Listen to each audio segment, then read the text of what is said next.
नमस्कार, मैं मनीषा और आप देख रहे हैं जनता की आवाज़ न्यूज़ 24। सुप्रीम कोर्ट ने केंद्र सरकार को सीबीएसई और सीआईएससीई 12वीं कक्षा की मूल्यांकन नीति तय करने के लिए 2 सप्ताह का समय दिया है।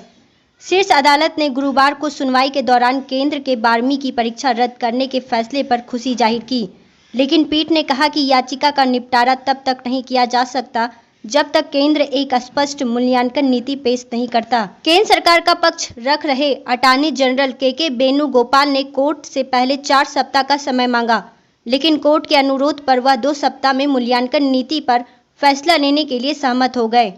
जस्टिस एएम खानविलकर और दिनेश महेश्वरी की पीठ ने अटॉर्नी जनरल के वेणुगोपाल और सीआईएससीई की ओर से पेश हुए एडवोकेट जेके दास से कहा कि 2 सप्ताह के भीतर मूल्यांकन के नियम पेश करें। कोर्ट मूल्यांकन नीति के हर पहलू की समीक्षा करेगा ताकि अगर किसी को किसी भी तरह की कोई आपत्ति हो तो उसका हल निकाला जा सके। यह भी परीक्षा रद्द करने जैसा फैसले जितना महत्वपूर्ण है। पीठ ने कहा कि कोई मूल्यांकन नीति पेश करने के लिए इससे ज़्यादा समय नहीं दे सकता, क्योंकि विद्यार्थियों को देश विदेश के कॉलेजों में दाखिला लेना है। याचिकाकर्ता ममता शर्मा ने अनुरोध किया कि परीक्षा रद्द करने के लिए सभी के लिए एक निर्देश दिया जाए जो कि राज्य बोर्डों पर भी लागू हो। इससे देश में 1.2 करोड़ छात्रों को राहत मिलेगी। पीठ ने कहा, सब्र रखें या प्रक्रिया पूरी होने दें, इसके बाद हम अन्य मामले देख लेंगे।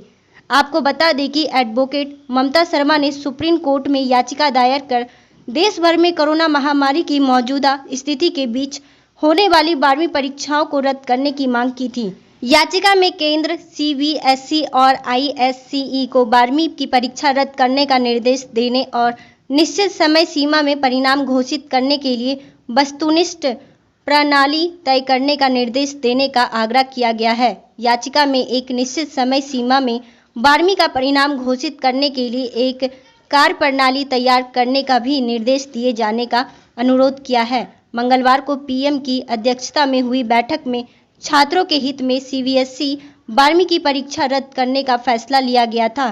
पीएम मोदी ने कहा था कि छात्रों की सुरक्षा हमारी प्राथमिकता है, इससे समझौता नहीं किया जा सकता।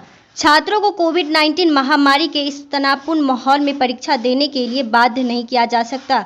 पीएम मोदी ने अधिकारियों को निर्देश दिए कि कक्षा 12वीं का रिजल्ट एक उपयुक्त और उचित क्राइटेरिया के आधार पर समयबद्ध तरीके से जारी किया जाएगा।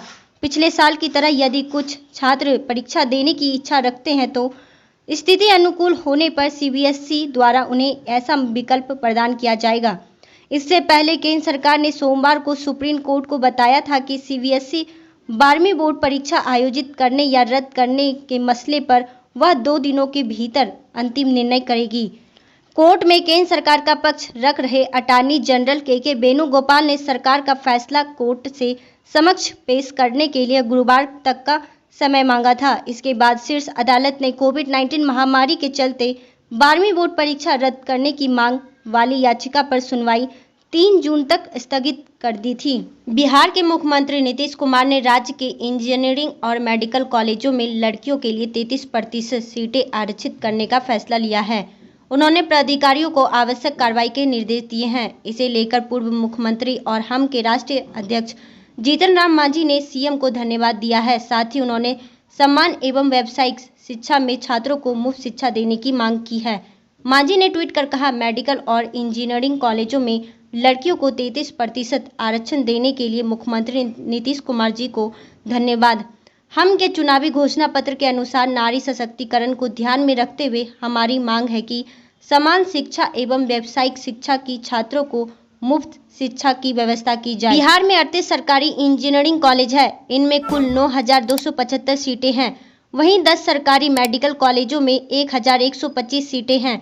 नीतीश कुमार ने कहा कि यह यूनिक चीज होगी, इससे छात्राएं उच्च और तकनीकी शिक्षा की ओर और ज्यादा प्रेरित होगी। उन्होंने कहा कि राज्य के सभी जिलों में इंजीनियरिंग कॉलेज खोले जा रहे हैं, कई मेडिकल कॉलेज भी खोले गए हैं। हमारा उद्देश्य है कि इंजीनियरिंग एवं मेडिकल की पढ़ाई करने के लिए बिहार के बच्चे एवं बच्चियों को बाहर न जाना पड़े। मुख्यमंत्री को एक आने मार्ग स्थित संकल्प में बुधवार को वीडियो कॉन्फ्रेंसिंग के माध्यम से अभियंत्रण विश्वविद्यालय तथा चिकित्सा विश्वविद्यालय स्थापित करने के संबंध में प्रस्तावित विधेयक का प्रस्तुतिकरण दिया गया। अगले विधानमंडल के सत्र में यह विधेयक पेश होगा। विधानमंडल से पारित कर राज्यपाल की सहमति लेकर राज्य में ये दोनों नए विश्वविद्यालय एक्ट लागू कर दिए जाएंगे। और आज के लिए बस इतना ही। ऐसे ही खबरों से जुड़े रहने के लिए जनता की आवाज़ न्यूज़ 24 पर बने रहें।